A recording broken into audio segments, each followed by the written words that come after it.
জাতির পিতা বঙ্গবন্ধু শেখ মুজিবুর রহমানের ৭ই মার্চের ভাষণকে ঐতিহাসিক দলিল হিসেবে স্বীকৃতি দিল ইউনেস্কো। সোমবার নিজেদের ওয়েবসাইটে মেমোরি অব দ্য ওয়ার্ল্ডের তালিকা প্রকাশ করেছে সংস্থাটি।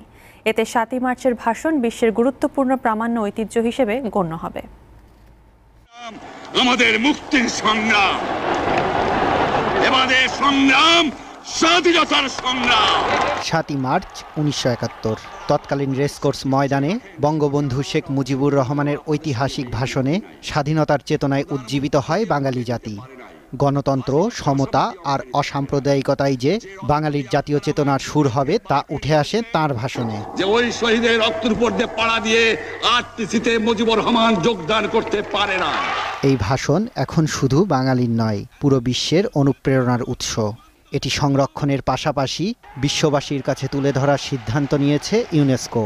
সমস্ত সামরিক বাহিনীর লোকদের বিশ্বের বিভিন্ন দেশের দালিলিক ঐতিহ্য সংরক্ষণে ১৯৯২ সালে memory of the world program চালু করে ইউনেস্কো। তবে এই তালিকায় ঠাঁই পেতে হলে গ্রহণযোগ্যতা এবং ঐতিহাসিক প্রভাব থাকতে হয়। ফ্রান্সের প্যারিসে ইউনেস্কোর প্রধান কার্যালয়ে গত ২৪ থেকে ২৭ অক্টোবর সভায় বসে ইন্টারন্যাশনাল অ্যাডভাইজরি কমিটির ১৫ বিশেষজ্ঞ। কমিটির চেয়ারম্যান সংযুক্ত আরব আমিরাতের ন্যাশনাল আর্কাইভের মহাপরিচালক আবদুল্লাহ আল রাইজির নেতৃত্বে এবার তারা নিবন্ধনের জন্য ৭৮টি দলিলকে মনোনয়ন দেন।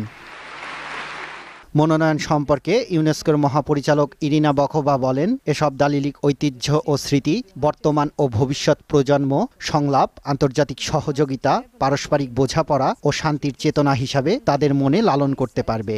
I was convinced. Lipton Kumar, Deepto, বার্তাকক্ষ।